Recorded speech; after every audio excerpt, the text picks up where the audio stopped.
With the WINN FM News, I am Yulana Weeks. Our top stories. Ferry services halted. Airlines struggle to land at RLB Airport due to passing weather system. The Royal St. Christopher and Nevis Police Force launches recruitment campaign. Officials monitoring tropical disturbance in the region. The St. Kitts National Youth Parliament Association hosts colleagues from Antigua and Barbuda. Prime Minister Holness reminds Jamaicans of 2018 convention message by St. Kitts and Nevis's Sean Richards ahead of September 3 election. Internationally, Ukraine-US talks. Trump is interested in getting a deal, not peace, analyst says. Now, the details.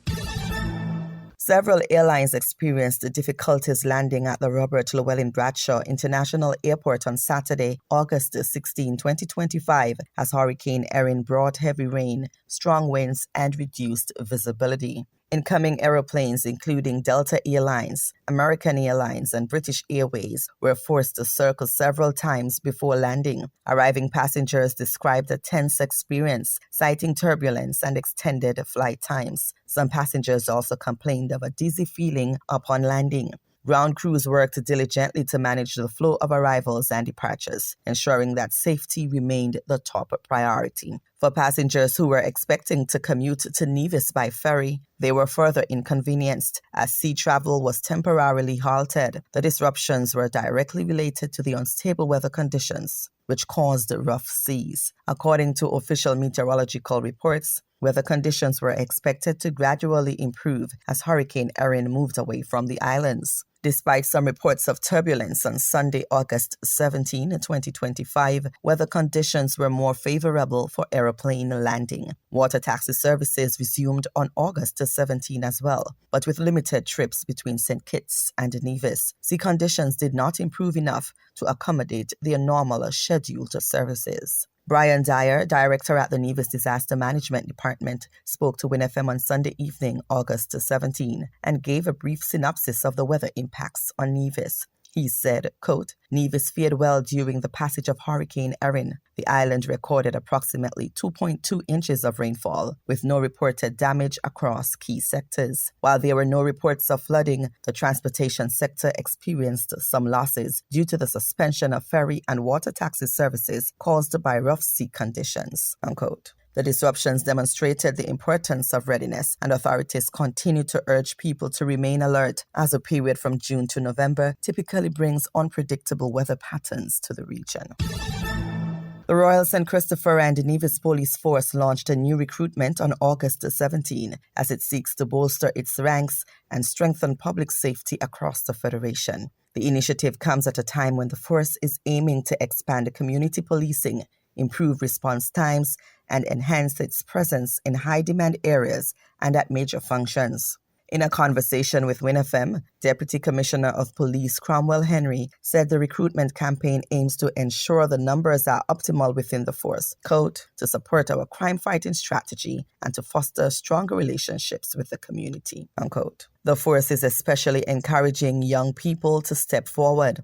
The recruitment campaign is open to men and women between the ages of 18 and 34 who are fit, in overall good health, and possess a strong sense of discipline and community spirit. Applicants will undergo a series of assessments, including polygraph and background checks. They are also required to have 4 general subject area passes, including English and mathematics. Besides filling vacancies, the goal is to build a force with motivated and dedicated individuals. Successful candidates can expect a competitive salary and benefits, professional development, eligibility for study leave after 5 years of service, and job security. Interested persons can send an application letter to the following email addresses: forcepersonneloffice@police.kn and eartha.carey@gov.kn. Other important information and requirements, including the training schedule, will be communicated to all applicants in follow-up contact by the police. Training will be provided to ensure new officers are fully prepared for the responsibilities of the job. The training will be done in practical and theoretical formats. The Royal St. Christopher and Nevis Police Force did not undergo recruitment training within the last 2 years. The previous recruit training was held for 6 months in 2023. 26 of the 31 approved applicants graduated from course number 46 in February 2024.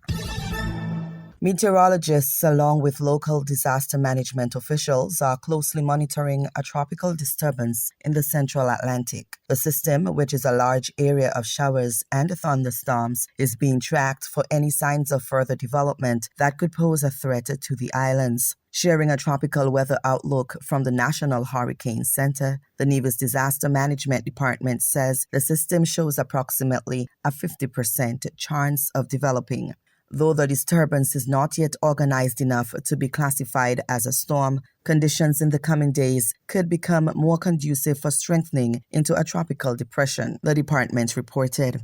Its current pace puts the system on track to approach the vicinity of the Leeward Islands on Friday, August 22, 2025. While it is too early to predict the exact path or intensity, heavy rainfall and gusty winds are likely to occur if the system drifts closer to the island chain. This is the peak period of the Atlantic hurricane season, and authorities continue to urge vigilance and preparedness rather than complacency. Regular updates about the system will be issued as new information becomes available. The St. Kitts National Youth Parliament Association welcomed a delegation from the National Youth Parliament Association of Antigua and Barbuda, August 16 to 20, 2025. The visit marks an important milestone for both associations, which continue to promote youth leadership and civic engagement. A welcome cocktail was held on Saturday night, August 16, 2025, at the Eastern Caribbean Central Bank in Bird Rock, St. Kitts. Sunday worship followed at the Antioch Baptist Church on August 17. During their stay, the visiting youth parliamentarians will participate in several scheduled activities, including a courtesy call upon the Governor-General, Dame Marcella Liburd, Deputy Prime Minister Dr. Jeffrey Hanley, Speaker of the National Assembly Lanine Blanchett, Senator Dr. Joel Clark, Minister responsible for the Environment and Climate Action et al., and Natasha Shani Gray Brooks, political leader of the People's Action Movement. The visits were scheduled for Monday, August 18, 2025. The highlight of the visit is a mock parliamentary sitting at the National Assembly Chambers on Tuesday, August 19, which will feature St. Kitts and Antigua Barbuda youth parliamentarians as they focus their debate on environmental resilience and the sustainable island state agenda. The sitting serves as an opportunity for the youth parliamentarians to share approaches to problem solving and governance and to foster a spirit of collaboration and learning. Speaking at the worship service, Hassani MacDonald, president of the St. Kitts National Youth Parliament Association, expressed enthusiasm about the exchange and invited the public to listen to or view the proceedings. The highlight of the trip is on Tuesday, where we will have a joint parliament sitting at the National Assembly Chambers. You can tune in on ZIZ, both Facebook and television, and you can witness the advocacy work that we are doing here as a joint efforts.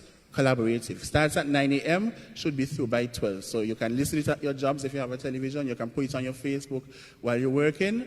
But we want you to hear what the young persons have to say regarding sustainability and St. Kitts and Nevis transforming into a sustainable island state agenda, along with the Antigua and Barbudans who have a similar mantra. Meanwhile, the partnership formed between the St. Kitts National Youth Parliament Association and the National Youth Parliament Association of Antigua and Barbuda in 2022 sparked the formation of the Eastern Caribbean Youth Parliament Network, aimed at inspiring continued cooperation and long-term development among youth parliaments in the region. As Jamaica heads towards its 2025 general election on September 3, Prime Minister Andrew Holness called on citizens to reflect on words delivered at his party's 2018 annual convention by St. Kitts and Nevis's parliamentarian Sean Richards. Holness views the message delivered more than 5 years ago as being just as relevant today as it was then. Richards, in his 2018 address to the Jamaica Labour Party convention delegates, shared the analogy that building a country is like filling a bucket of water. This government has delivered on your behalf. The Prime Minister came in a jersey which says to the back of it, builder, and you have to agree that he has been building Jamaica. He's building Jamaica for all Jamaicans.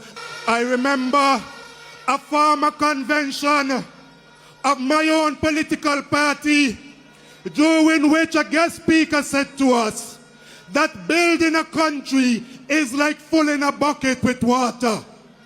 Day by day, teaspoon by teaspoon, cup by cup, you fill the bucket with water. But it only takes one fool to come and kick over the bucket and mash up the country in one day.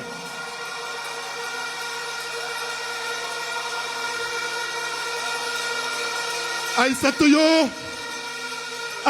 you, don't let nobody come and kick over your bucket of water. Referring to Richards' remarks, Prime Minister Holness highlighted the importance of stability and continuity in governance, advising Jamaicans not to lose sight of the progress achieved under his administration. Quote, "The warning is clear. We must never allow anyone to destroy what we have worked so hard to build. Jamaicans have been filling that bucket with discipline and determination. My commitment is that I will continue to guard your sacrifice and to ensure that no one kicks over our bucket." Unquote. Holness over the past few months intensified his campaign, reassuring voters of his leadership while reinforcing the long-term goals of his party as Jamaicans prepare to head to the polls. In regional news, in a landmark effort to deepen regional integration and empower citizens, Dominica plays host to 2 dynamic sessions at the end of July. Local youth action for sustainable development goals is front and center on International Youth Day 2025. OECS countries unite in the fight against multidimensional poverty with the help of the Caribbean Development Bank. Dominica recently hosts a public sector town hall meeting and a youth engagement session at the Public Service Union in Roseau. Regional unity, mobility, and opportunity were the shared themes of the 2 sessions. These sessions were used to illustrate regional matters such as unpacking the OECS free movement of persons regime and engaging with public sector professionals and the youth alike. The Public Sector Town Hall brought together senior public sector officials, statutory bodies, and civil society agencies to dialogue on free movement in the region. At the youth engagement session later that same day, young persons from Dominica gathered to share their hopes, ideas, and personal stories about life in a borderless OECS region. Let us take a look at this video of the youth engagement session. I encourage you to be attentive to hold no questions. Of course,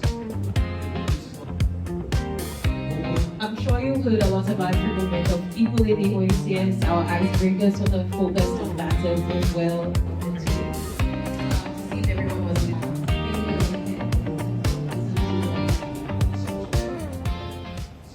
One of the things that I haven't really heard spoken about is in terms of voting rights and land acquisition rights, which may be part of the general rights or the contingent rights, but I know in certain territories, at least as far as CARICOM is concerned, there have been cases that have gone to court, like in Barbados with the Jamaican lawyers, who were denied voting even though they were holders of the CARICOM still certificates and had been resident for 3 years. So do we have any specific protocols like that?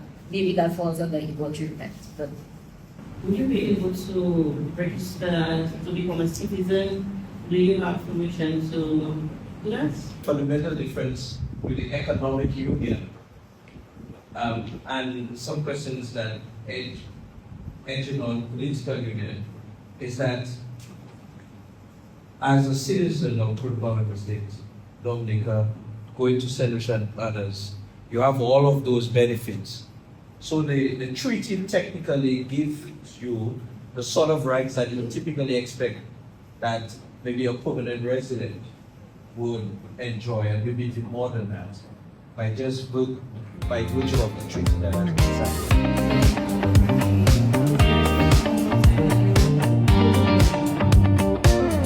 I believe that the private sector can help us by strengthening their institutions Because if we have private sectors or sectors that are more like say government, they're suffering from an institutional resistance. Like yes, provisions have been made by the treaties, but they, as the private sector, are slow to adopt those provisions that have been made for us. Speaking of youth, August 12, 2025 was International Youth Day. The day was used to celebrate the creativity, energy, and potential of young people in the OECS region. The OECS Commission wants to take the time to highlight its own youth initiatives. These include the OECS Youth Empowerment Strategy, which gives young persons opportunities to engage in national dialogue to shape the future they will inherit, and the recently held OECS Boxing Championship. The latter, now in its second year of operation, brings together youth, junior, and elite athletes from across the Eastern Caribbean to demonstrate their skill, determination, and sportsmanship in the sport of boxing. The OECS Commission, in partnership with the Caribbean Development Bank, or CDB, marked the conclusion of the updated Enhanced Country Poverty Assessment, or ECPA, project by hosting a two-day high-level forum in St. Lucia. The project focused on collecting data on poverty and living conditions in the region. This was to create policy to effectively address not just poverty, but socio-economic disparities. The attendees of the two-day event were presented with data that included detailed poverty and inequality profiles at national and regional levels. The following video has more details on the Enhanced Country Poverty Assessment.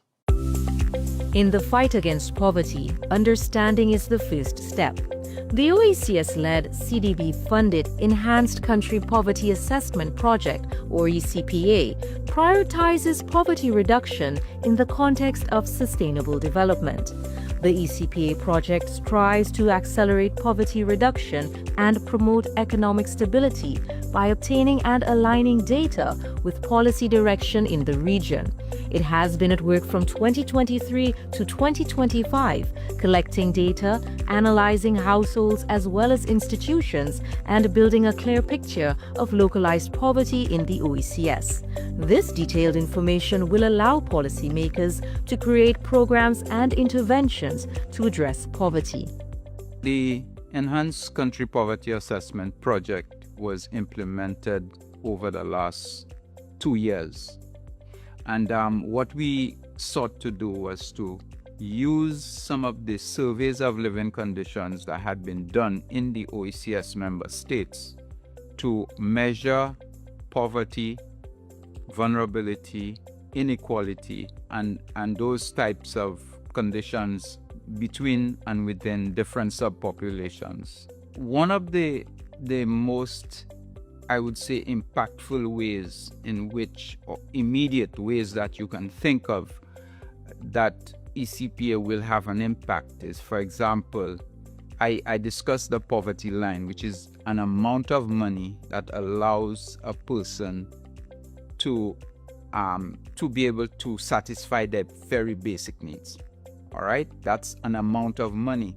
Now, if you translate that into a cash transfer program for the vulnerable, persons who have disabilities or special difficulties attaining some of their basic needs, all right? They may be destitute, they may have mental challenges, all of these type of problems. You must have a way of deciding what is the amount of money that the government or an institution supporting them should provide those persons to ensure that they do not fall into, a situation where they are extremely hungry.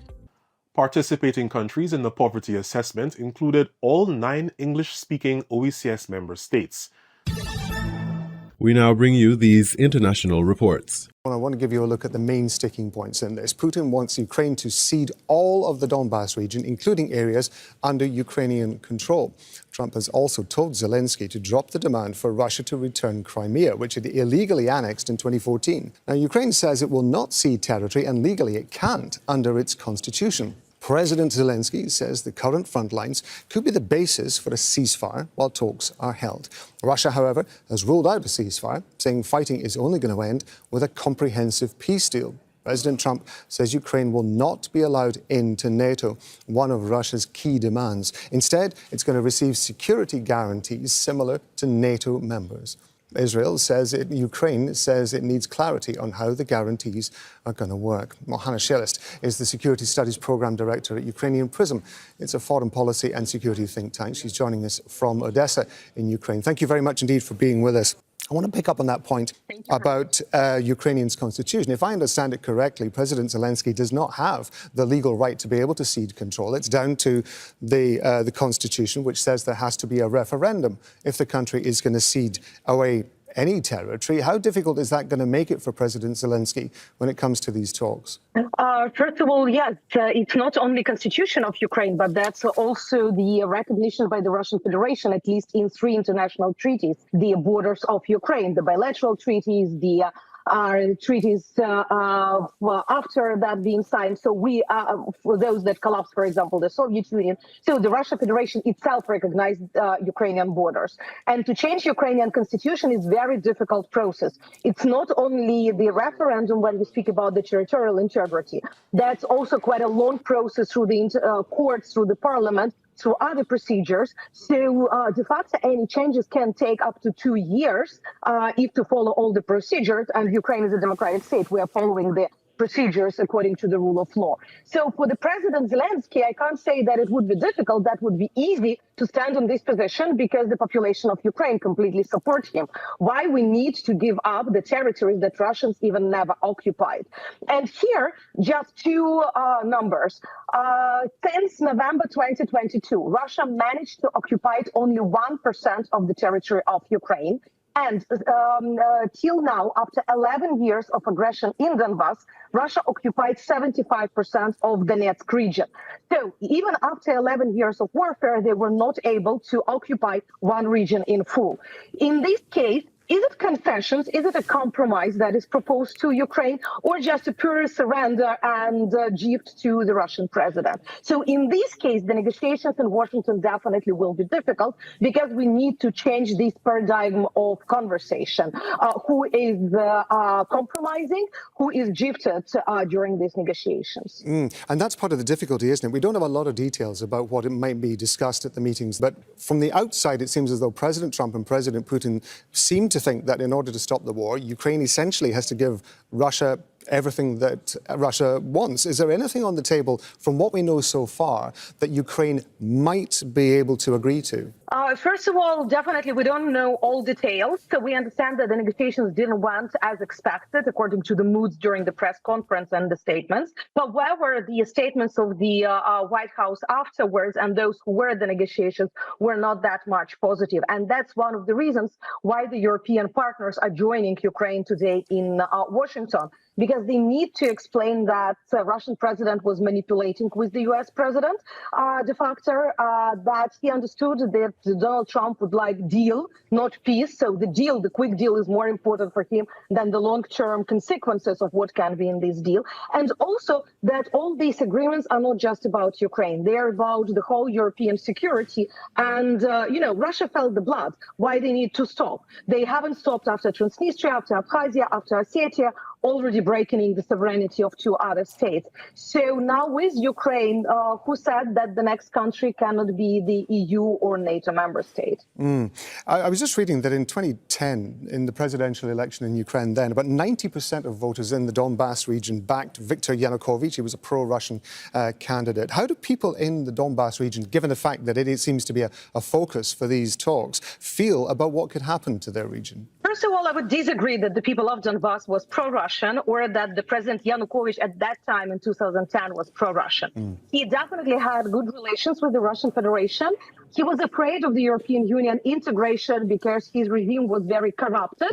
But at the same time, he was the guy whose signature is under our application to the NATO membership back in 2005. He is the guy who started negotiations for the European Union membership. And only after pressure from Putin in 2013, he rejected signing the association agreement in Vilnius. But if you look to the decisions and signatures that he put from 2005 to 2013, he made a lot of those first steps towards the NATO and EU integration. It was more about corruption, it was more about the surrounding, and it was more about the money from Russia and pressure from the Russian president that made him to change position in 2012-2013. Let's turn to the Middle East for the next few moments, because Hamas has informed mediators that it approves the latest Gaza ceasefire proposal. That is what a group official has told the Reuters news agency. AFP are also reporting this, that a Hamas source who requested anonymity told them that Hamas has delivered its response to the mediators, confirming that Hamas and the factions agree to the new ceasefire proposal without requesting any amendments. A Palestinian official earlier told AFP that mediators had proposed an initial 60-day truce and hostage release in 2 batches. Well, let's go to our Middle East correspondent, Emir Nader, there in Jerusalem. And Emir, tell us more. Well, what we understand is that this proposal is been based on a proposal originally put forward by the US envoy to the Middle East, Steve Witkoff, earlier in June. We've heard from a Palestinian official familiar with the talks that is what this 60-day ceasefire proposal is based around. It would see hostages and Palestinian prisoners exchanged in 2 batches over those 60 days. So an initial release of living Israeli hostages of perhaps around 10, that's around half of the Israeli hostages in the Gaza Strip believed to still be alive still, and a number of bodies of Israeli hostages. And then there would be negotiations during this period ongoing for a permanent end to the war. That was the proposal put forward by Steve Witkoff earlier this year. We understand from Palestinian officials familiar with the talks that it is the proposal that has formed the basis of what Hamas have agreed to today. It was put forward to them in Egypt, where there have been these very reinvigorated negotiations, discussions ongoing in an attempt to avert Israel's planned invasion of Gaza City, which could have very huge, untold consequences for the million Palestinians that are there. So it's really focused minds. What we don't know is how Israel may respond to this. This will be seen as a partial deal, i.e. a staged release of hostages. And just last week we heard from Prime Minister Netanyahu that the door has closed to partial deals and that he wants to pursue only a comprehensive deal that would see the release of all Israeli hostages. However, he will be expected to respond to this, and there are many details that we aren't aware of, many details that involves, for instance, the day after, many details that will need to be worked out. Indeed, one of the key sticking points that undermined this proposal put forward by Steve Witkoff the first time is that Hamas really wants any release of hostages to lead to a permanent end to the war. So they, no doubt, will be seeking and perhaps have been given some indication of assurances that if they are to engage with this and release hostages, it will indeed lead to a permanent end to the war. China on Monday extended its anti-subsidy probe into EU dairy imports by 6 months. It showed little signs of letting up in a two-front trade war with Brussels and Washington. Beijing said it had prolonged the investigation of some EU cheese, milk and cream products to February 2026, citing the case's complexity. The government's move comes after it extended an investigation into European pork in June, of which it's a major buyer, and after it announced duties on EU brandy producers in July. Analysts say China's seeking a lasting trade truce with the US and EU to preserve its export engine. That's as it struggles with the prospect of overhauling its economic model, with domestic demand still low. Trade tensions between China and the EU erupted in 2023. That after the European Commission launched an anti-subsidy probe into China-made electric vehicles. It accused Beijing of flooding the market with state-backed exports. Earlier this year, Brussels said the EU and China had agreed to discuss setting minimum prices for Chinese EVs, instead of EU-imposed tariffs. The two sides have yet to reach a deal. China originally announced a dairy probe a year ago. a day after Brussels revised but did not cease duties on Chinese-made electric vehicles. You were listening to the WINN FM 98.9 newscast. Our top stories were: ferry services halted, airlines struggle to land at RLB Airport due to passing weather system. The Royal St. Christopher and Nevis Police Force launches recruitment campaign. Officials monitoring tropical disturbance in the region. The St. Kitts National Youth Parliament Association hosts colleagues from Antigua and Barbuda. Prime Minister Holness reminds Jamaicans of 2018 convention message by St. Kitts and Nevis's Sean Richards ahead of September 3 election. Internationally, Ukraine-US talks. Trump is interested in getting a deal, not peace, analyst says. Thank you for listening.